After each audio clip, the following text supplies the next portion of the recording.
I would love to know the amount of veterans that Honor Flight Network as a whole has honored, but I know that our hub, we passed over the 2,000 veteran mark last year.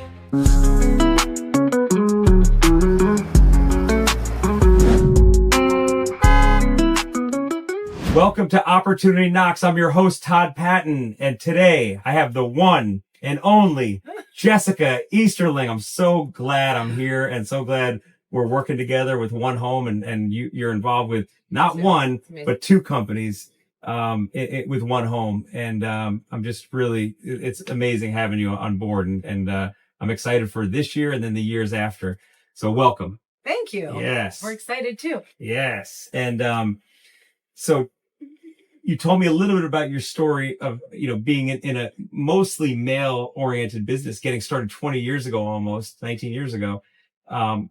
Why don't you just tell us again how you got into it? How you just rewind that story you just told me about. You started out as a runner, right? Right. That's right. I started out, running permits, kind of being the person who would take permit applications and plans down. This was back when you would actually go to the building department. Now it's all digital. But actually running permits from city to city. And just sort of playing around in the office, trying to figure the whole thing out and see how I could help and awesome grow the business. And that you've done. This business has grown, right? So since you've been over the last 19 years, Paterson's become a great name when it comes to anything luxury home building. Paterson's name has always been at the top. And you guys are mostly out east, but you still do projects out west in Boca, Delray. You mentioned as far as Hollywood, right? Yeah. Yeah. Our sweet spot, Delray to Hollywood. We do a little bit in Miami, but once in a while, it's got to be a real special one. But let's talk about the other passion you have, because I love this, and you've been so involved and instrumental in the growth of Honor Flight and what you've done with that. It's an amazing organization. So why don't you just kind of tell us first what Honor Flight is for people that don't know, and then how you got involved in it. I would love that. Yes. I love talking about Honor Flight more than business. I know. It's the best. So, everyone's got to have business, and maybe you have families and kids, but you got to have a passion too. But the purpose was for World War II veterans to be able to get to DC and see the memorial that was built in their honor. So it was built and they were well into their 80s. Okay. And so most of them, they can't get there, physically, or just don't have someone to take them, or financially, or whatever the case may be. And so a pilot outside of Chicago thought, well, that doesn't seem right. This memorial's built for the sacrifices that they made, and they don't even get to see it. He was a small plane pilot. Okay. And he like a private or Cessna, whatever. He had like a, I don't know, 6-seater or something. Yeah. I'm not sure. He wasn't like a Delta pilot. No. Right. Yeah, a small town kind of pilot. And so he found a World War II veteran that he knew, and he flew him out to DC, and he took him to see the memorial. Just him and the veteran. Correct. The first flight ever. Right. And what year? When was that? Not a year, but like 10 years, 20 years ago? I think it was 12 years ago. Okay. All right. Oh, soon. It was recent then. I got to look at my years, my numbers. I told you I have to write everything down in my brain. But it wasn't that long ago. And so then after that, he took a couple more veterans, World War II veterans, to see the memorial.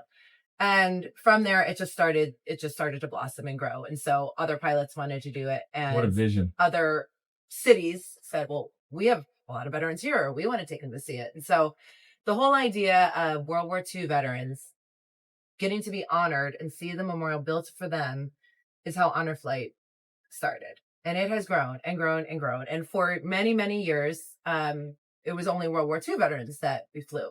So Honor Flight South Florida chapter, which is where, you are involved and I'm very involved in,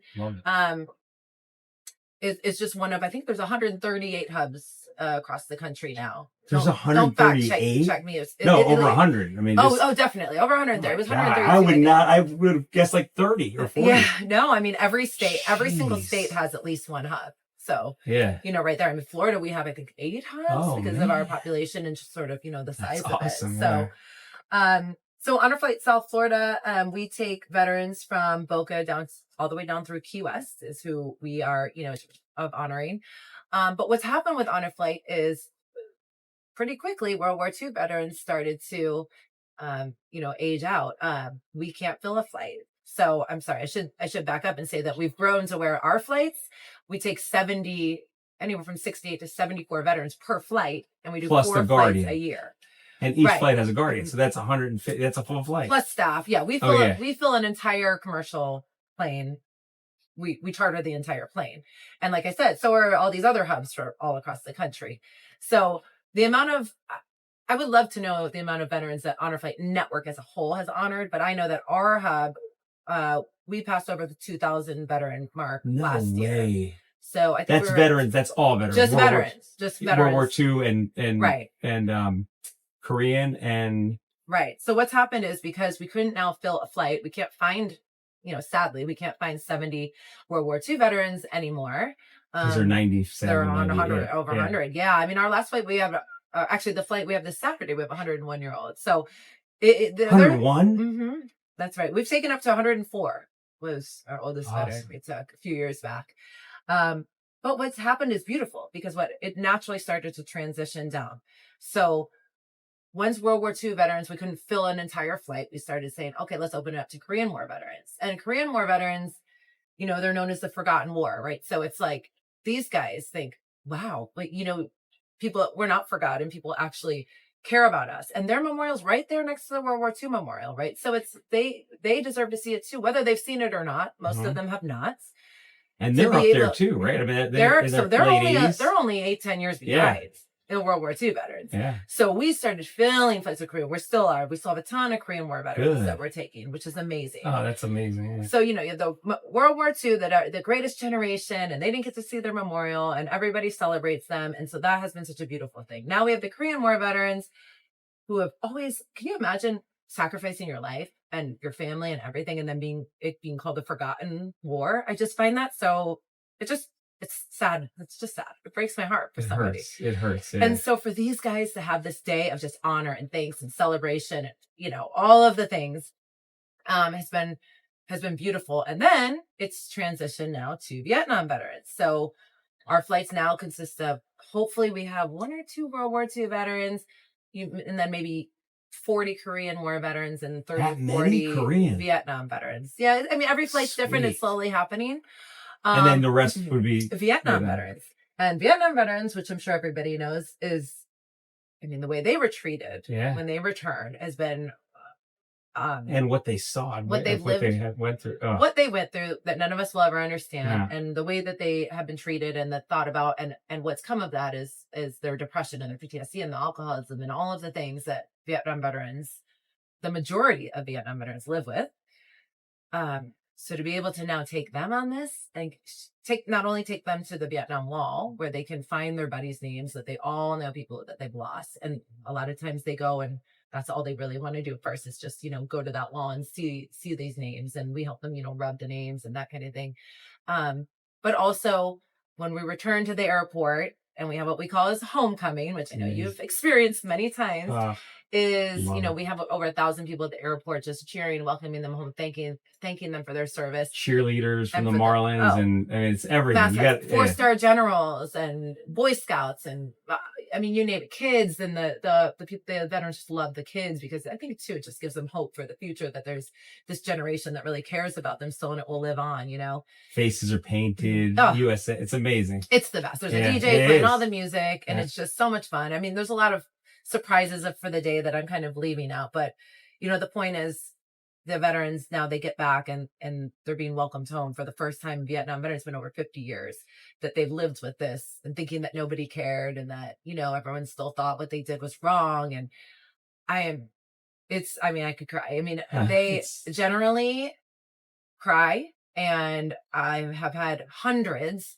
I'm so lucky to have this opportunity because I've had hundreds just directly say even to me, that this, reversed all of this, pain they've been feeling, that they feel healed, that, that they've been waiting their whole life for this and they can, move on, and they get to tell some of their stories that they've never said out loud before because they were in the company of other, their comrades, their brothers, their sisters that can actually understand, which they've been avoiding for 50 years. So it's just, I could talk about Honor Flight for 8 hours. I love it. No. And one of the things I love most about it is, this is what attracted me most, is a lot of nonprofits they're all good. There's so many good nonprofits. You know, Boys and Girls Club is great. Urban League. There's so many that I've been involved in. The one thing with Honor Flight that's incredible, and correct me if I'm wrong, I believe it's always, but there's zero salary. Nobody, it's all volunteer. We're an all volunteer organization. That's amazing. Yes. Like that is because this is a well-oiled machine. Yes, it is. And the amount of work that's involved, the amount of staff, and amount of, when I say staff, volunteers. Yeah, right.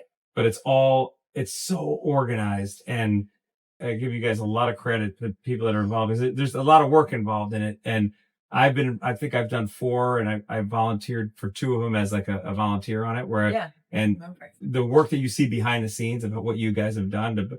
One of the things I love so much that you do as an organization is you have the letters. Talk a little bit about what you give and how you get that from. How do you get that bag, that care packet that you give everybody? Yeah. Well, hopefully no veterans are listening that haven't flown yet. But maybe we shouldn't say it. Should No, we keep it a okay. surprise? No, it's okay. So anyone that's been in the service knows what mail call is. And mail call is, when you're in the service, and they obviously I don't know how often it happens, probably not often enough, but they pull in together and they start calling out names if you've received mail. And so we try to recreate that on every flight. And so on the flight home, when they're kind of like, oh, the day's over and we're going back home and it's late and they're tired, it's a very long day. We get up in the front of the plane on the microphone, and we have prearranged mail call for every single veteran. We have never missed a veteran. Everybody gets something.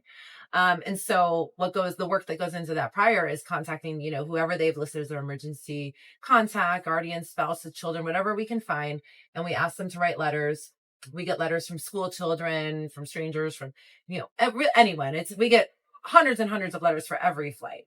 And you reach out to schools to get these. Mm-hmm, we do. Yeah. So you have somebody, a volunteer, that calls the schools and says, or calls their family. And a lot of it's word of mouth. We have so many volunteers that are so passionate, and everyone knows someone at a school, whether they're a teacher, a student, or whatever it is. So it's really not a hard ask to just reach out to your school and say, hey, wants to help. And the teachers love it. What a great project. They like to do it, around Memorial Day or something like that, as like an activity for the kids to do, to sort of learn something about, payback. And they know where it's going. They know a veteran's actually going to get it in their hand and read it. So we're on the flight home and we start calling names. And as we call your name, you get handed a huge, decorated by a child envelope full of mail from, again, people kids, strangers.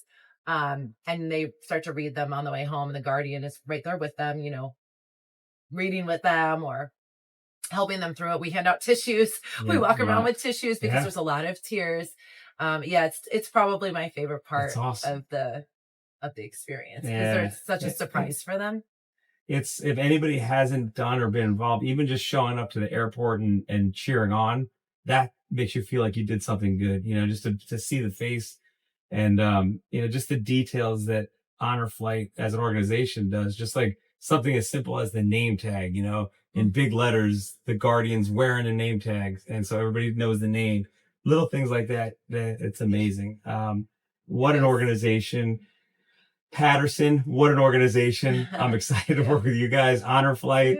This is all good stuff. And Jessica, it was so good having you on Opportunity Knocks and being part of One Home. We're really excited. Thank you. Thank you.